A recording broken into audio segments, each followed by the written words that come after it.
Welcome back to M-Stream. Narito ng Tagalog movie breakdown ng pelikulang Godzilla x Kong: The New Empire.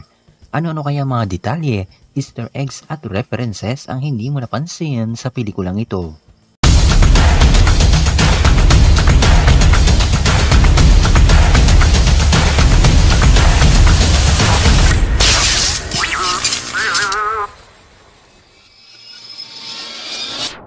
Before we begin, you can comment down below to join in my custom shoutout.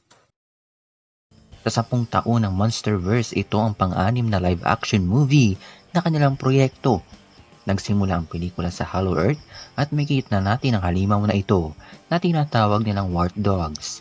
Nagbabalik si Kong at makikita naman natin na siya ay sobrang laki na. Samantala, habang kumakain si Kong, makikita natin ang halimaw na ito. Tama kayo. Ito ay si Doug na huli nating nakita sa Godzilla vs. Kong. Nagbabalik si Dr. Eileen, siya ay minsan ang naging lead scientist sa pelikulang Kong Skull Island at siya rin ay ating natagpuan sa pelikulang Godzilla vs. Kong. Siyempre, hindi natin malilimutan ang pagbabalik ni Titanos Zilla. Huli natin siya nakita sa pelikulang Godzilla, King of the Monsters, at sa comic na Godzilla Dominion at Godzilla The Hunted. At fun fact, sa comic na Godzilla The Hunted, mababasa natin doon kung bakit nag-away sina Zilla at Godzilla. Iyon ay dahil inatake ni Zilla ang ilang power plant para makakuha ng sapat na lakas o radiation dahil balak niyang kalabanin si Godzilla. At nagtapos ang nobelang ito sa pag-aaway nila sa Rome na makikita natin sa eksenang ito.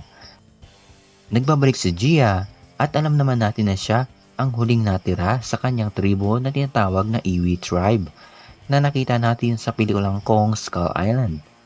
Naubos ang tribong ito dahil sa bagyo na dala-dala ni King Ghidorah. Nagbabalik si Bernie na huli nating nakita sa Godzilla vs. Kong. Pumunta sila sa Hollow Earth gamit ang upgraded na Heave. Dala ni Kong ang kanyang axe na huli niyang dala-dala matapos niyang kalabanin si Godzilla. May kilala natin dito ang maliit na unggoy na si Zuko at may kita nila ang ilang pang naiwan na Iwi Tribe. Napag-alaman nila na ang lugar na ito ay siyang tinayo para kay Mothra. Alam naman natin na namatay si Mothra pero hindi talaga siya namatay. Sabihin nating naglaho siya pero ang kanyang memorya at alaala ay mapapasa sa magiging anak niya o sa kasunod na magiging Mothra. Kinumpirma ito ng direktor na si Dorothy. At dahil hindi pa sapat ang radiation na nakuha ni Godzilla, inatake niya si Titanos Tiamat. Sa nobelang Godzilla Dominion, matagal nang may alitan sina Tiamat at Godzilla. At si Tiamat ay natural na kulay pink. Dahilan nito, kaya naging pink ang kulay ni Godzilla. Matapos niyang higupin ang radiation na mula kay Tiamat. May kita natin ang grupo ng mga apes na siyang pinamumunuan ni Scar King. Matapos ang kanilang laban, inilabas ni Scar King si Shimu. Si Shimu ang bagong titan na siyang may kapangyarihan na magbuga ng yelo. Humingi ng tulong si Kong kay Godzilla, sinubukan niyang magpaliwanag pero hindi nakikinig si Godzilla.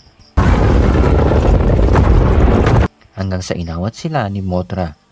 Ang laban ay napunta sa Rio de Janeiro.